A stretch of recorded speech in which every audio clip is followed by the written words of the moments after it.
today on EA Sports. It's Week 15 of the NFL on EA Sports.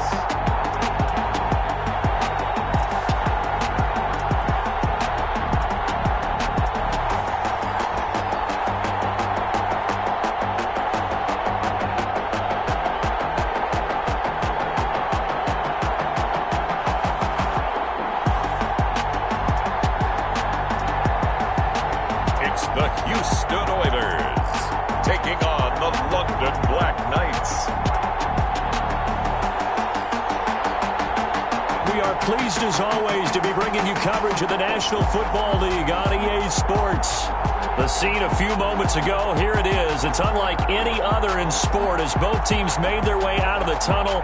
These folks are fired up as their guys are ready to do battle between the London Black Knights and the Houston Oilers.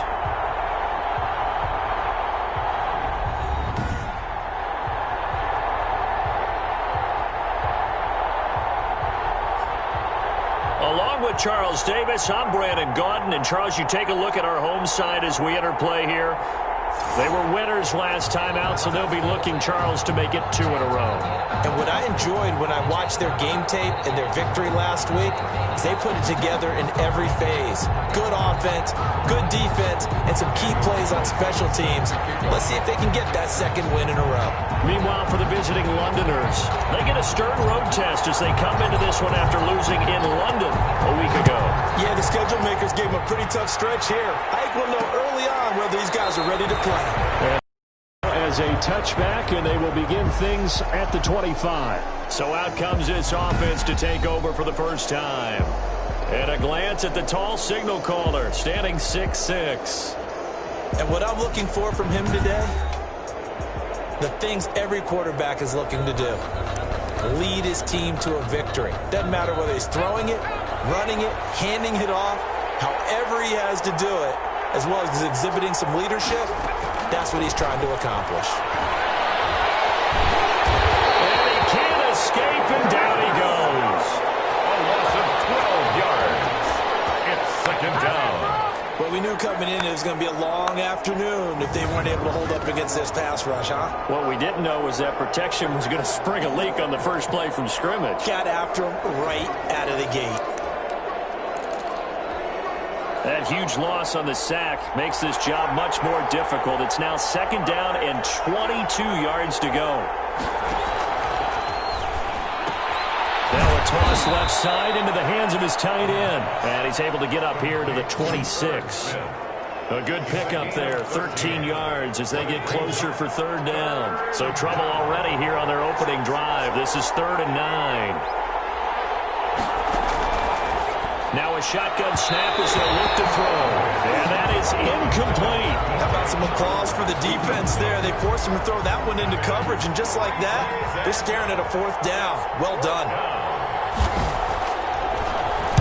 They punted 3 times in the loss last week as he sends this one away.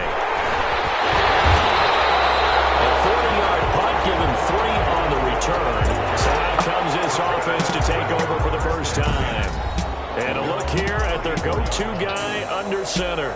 And it felt like in watching the game tape, he got everyone involved last week. He was a manager. He really was. That's a great way to put it because they ran the ball some. They threw it accurately. 1 touchdown pass, so he didn't, break the bank doing that, but he didn't throw any interceptions. That's the bottom line. That's why a defense loves a quarterback like that. Doesn't put them in bad situations. They'll get him down after a pickup of 8, 2nd and 2. You often say that sort of opens the playbook now, 2nd and short. What do you think, early shot here? I like where you're going. Obviously, we've been together for a while because you know me. I want to take that shot early and loosen things up. And he'll get it out to midfield. Looks like, they'll spot it right in midfield at the 50.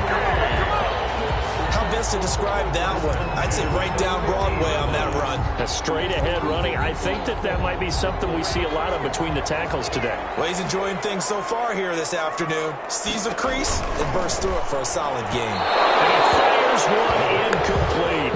He was trying to to get it to Tyreek Hill that time. And now it's second down. In any event, it happened pretty quickly. I'm not sure he made the right decision on that one. I think if he had it to do over again, he would have found a different target downfield. But he made his decision, and that one's incomplete. And he's got this down to the 35. 15 yards on the play, first down. That's a very nice game there, a confidence-building run. Love the execution up front, and the way he pressed the hole, absolutely perfect. Right back to him on first down.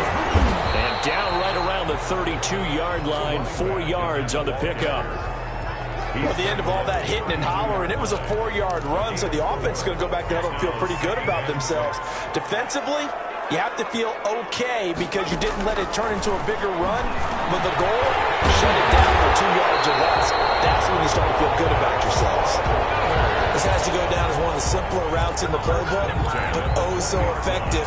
Nice completion there. Keeps the sticks moving. Inside the red zone here, they'll look to throw. And incomplete as he was knocked as he threw it. And it took the ball off course. A lot of times it's that first read that you have. Maybe you get it in pre-snap and he locked in on his target, but he was covered quite well, and that one's incomplete.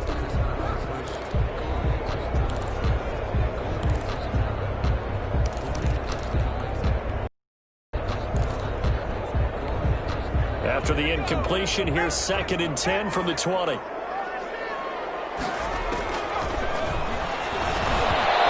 that'll be incomplete. Took a pretty good shot as he tried to pull that one in. Couldn't hang on, 3rd down. So back-to-back incompletions. 3rd down here and 10, but you're still in field goal range. And that's the thing to keep in mind. They're in field goal range, so now you don't take any unnecessary risks, but you try and find a way to get back to what you were doing earlier in the drive in order to finish this one. Drops incomplete as he got popped as he was throwing it. Well, it certainly appears that they're going to try and keep getting him the football. It's the 3rd time they've looked in his direction. Unfortunately, haven't completed one yet, but I'm not sure they're going to shy away from him. They feel like they've got something there, and they want to capitalize on it. I think you're right. We're only in the 1st quarter, so a lot of opportunities ahead. So the opening drive does yield points, maybe not the 7 they wanted, but they'll take the 3. Accumulating first downs does not go up on the scoreboard, but it does go into the DNA of a team that's trying to establish itself to start a game. That has to feel pretty good for them. They'll take the 3. Yeah, they had 3 first downs and 3 points. And as this offense makes their way back out, it's AFC playoff race time as we give you a look. And it's right about this time of the year that you start to say this is when the cream rises to the top. Week 15, 3 weeks left to go, but still plenty to be determined. There certainly is, because we all know everyone is aiming for that #1 seed. Heavy rush, and down he goes. A 10-yard loss on the play. It's 2nd down. Well, so much for setting the tone of the drive offensively. Giving up a big sack that loses that kind of yardage, not a great start. So now 20 yards to go on 2nd down after the sack. Work to be done. And a short gain across the 15 to the 17-yard line. Well done to sniff that out defensively. He had it diagnosed pretty quickly. I love that description because diagnosed is perfect on that one. Read his keys, made the play, and he couldn't even get going moving the football. Out of the gun now on 3rd down. He rifles one that's intercepted. Picked up by the USC man, Adoree Jackson.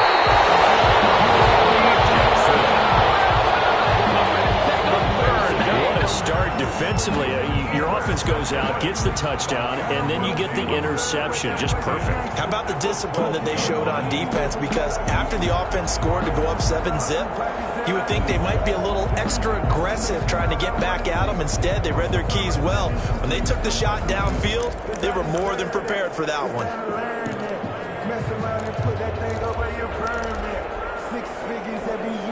From down at the 12, it's 1st and 10.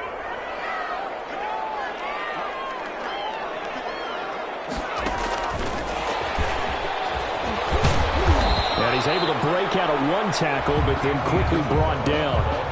2 yards on the carry there. It'll be 2nd down. That's a nice job there defensively, being able to diagnose that little touch pass. They saw it coming, converged on him before he could get much out of it. Now they try the right side here. And he is going to be stopped cold behind the line of scrimmage. It's a loss of 2, now 3rd down. They went with the run-pass option, and I don't know if the option really mattered there because the defense was ready. So many times you put the defense at a disadvantage because you have those multiple options, but when they read their keys and play it correctly, sometimes the result goes in their favor. And he will get him down a couple yards shy of the 1st down marker. A nice tackle coming up from his free safety spot. A short gain that doesn't get them the 1st down brings up a 4th down situation. Really nice job defensively. They knew where the sticks were. They got the stop before. Makes the score Oilers 6. Black Knights. They got the interception, but very little movement after, and that forces him to settle for 3. And it does feel like settling when that happens, doesn't it? It certainly does, but we got to give a lot of credit where it's due, and that's to the defense because they ran onto the field. This is what we call sudden change, right? Interception, you've got to go put out the fire, and they did, holding them to a field goal. Now here's the signal caller getting ready to lead this offense again. He'll look to shake off the interception on the opening drive. He should at least be comforted that it resulted in 3, not 6. And if I were him, I would be the guy all the way out on the field greeting my defense now, saying thanks a lot. You held them to a field goal after I turned it over. That's a big defensive stand for them. He needs to go out now and make up for what he did on the 1st drive. He'll manage to break a tackle and get this forward for a couple. It'll be 2nd down. 2 yards on the pickup. It's 2nd and 8. And now the throw taken in by Chark. He'll be stopped at the 35, but not before he picks up 7 yards. Now after the completion, we're going to get a timeout, an injured player. While the training staff takes a peek, we'll take a break. And he'll give it here to his running back. He's got a 1st down and then some at midfield. And he takes it all the way down to the 22. It's a big play there on 3rd down. 43 yards on the ground. We've seen him break off a big run already in this game, and for a second, that one looked like it might be another. Yeah, I think that any defense would say, look, we can't let him get to the 2nd level because sometimes he'll break off the big run on his own, but oftentimes you get additional at the 2nd level, which gets you deeper into the secondary. Throwing left side here, and it's complete. And all the way down inside the 5 to the 4. To number 13. Another big hitter there. This one good for 18. I don't care who you put on him. He's going to be a handful in one-on-one throws. Yeah, right now you're right. They're in man-to-man. Maybe need some safety help. I would say that'd be a good idea. Double team him somehow. I'm going to have to make someone else beat me rather than let him. And he will take it in for the touchdown. Irv Smith Jr. with touchdown number 7 on the year. And his guys are an extra point away now from taking the lead. You get down near the goal line, this is where having a sure-handed tight end becomes a luxury, and it pays off big time, especially when the defense sells out against the run. He finds himself open for an easy touchdown. Point after by Lambo, up and good.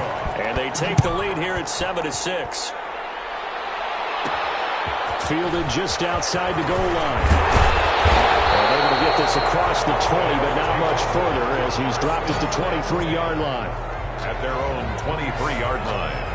And now out comes Houston as the season winds down and you look at them in totality. You know, the offense has struggled. The defense has been pretty good, so I would imagine the changes this offseason may be more on the offensive side of the ball. And this is where we always hear the term complementary football because, as you noted, the defense has played well enough for them to win games, and the offense has held them back. They've got to reward that defense by improving on offense. I don't know if you make a change at quarterback, running back, tight end. It doesn't matter. Get better players, better system, so they can play to the standards of the defense, and the win column will result. Officially nothing on that last run. They'll try again, 2nd and 10. Now this one to his tight end out on the right side. He'll get only 3 there, so it leaves him with a 3rd and 7 ahead. Well, the strategy was evident there. Get it to your tight end and make it a one-on-one play with a cornerback. who's usually going to win that one? The tight end, but not there. Not in this situation. How about the corner defeating that logic and making a really nice tackle? And he'll be stopped at the 27-yard line, well short of the first down marker. Hunter Sterling Hoffrichter out now on 4th down. After one, a 1-point game, 7-6. Oilers 6.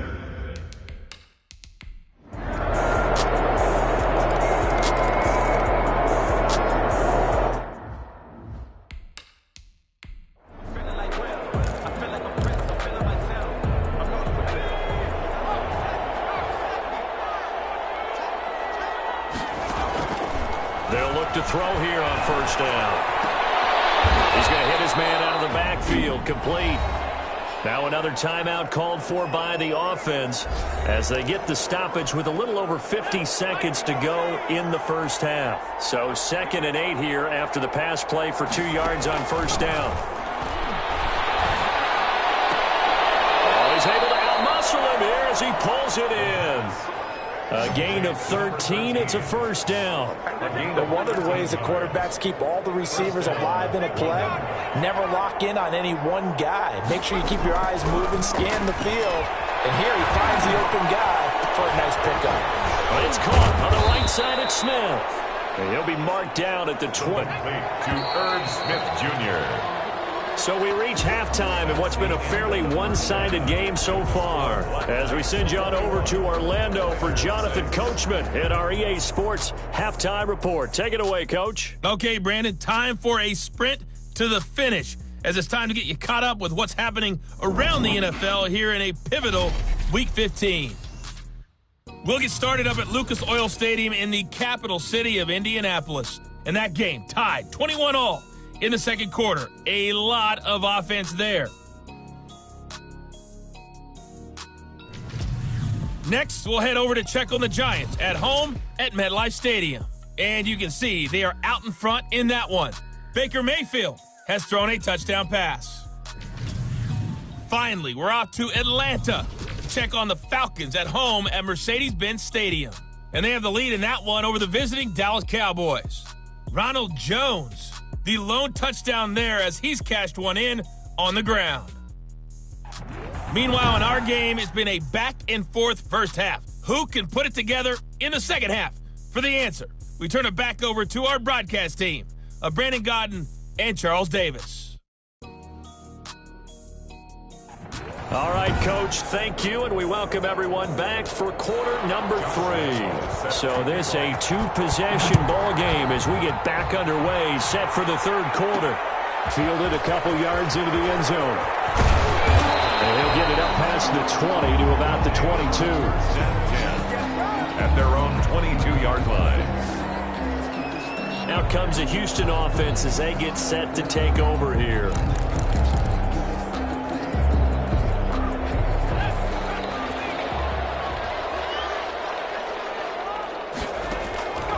They'll try and start this drive in the air. Throwing right, and that's complete. And the result here, a pickup of 8. Leaves him with 2 to go on second down. Yards on the pickup.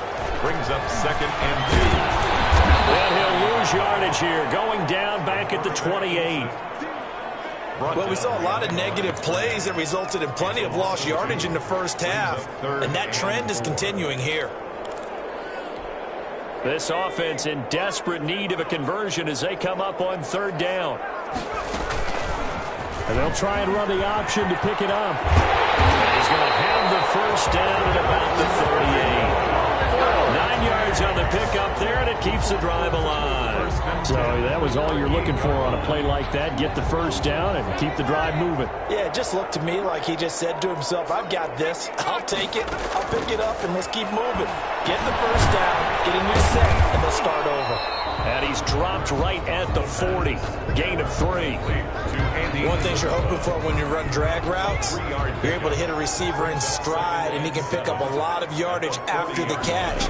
But in this situation, the defense was effective, able to stop him before we get a good head of steam going.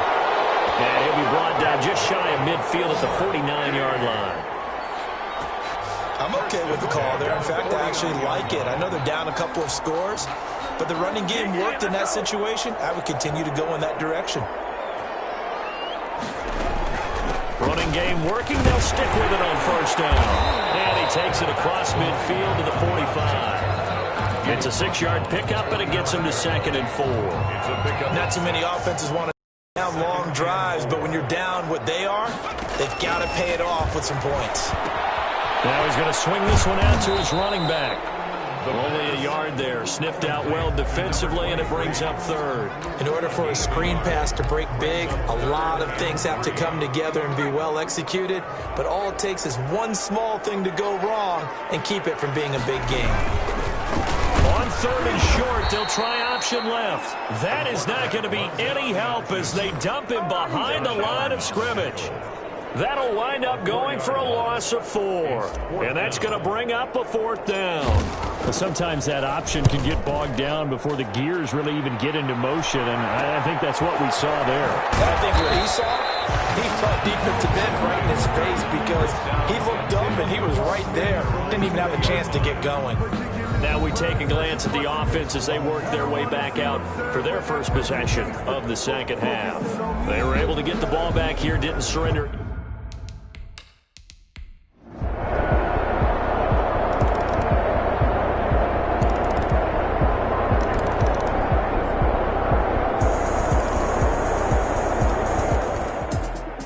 Charles, we saw a lot of points go up in this one. Certainly defensively, stuff that they can look at on film, don't you think? No doubt about it. And they've got to go back and check where the errors are, how they're going to fix them, and continue to get better at what they do. But they also need a little adjustment with their confidence. To give up that many points, even if you win a game, that can hurt you.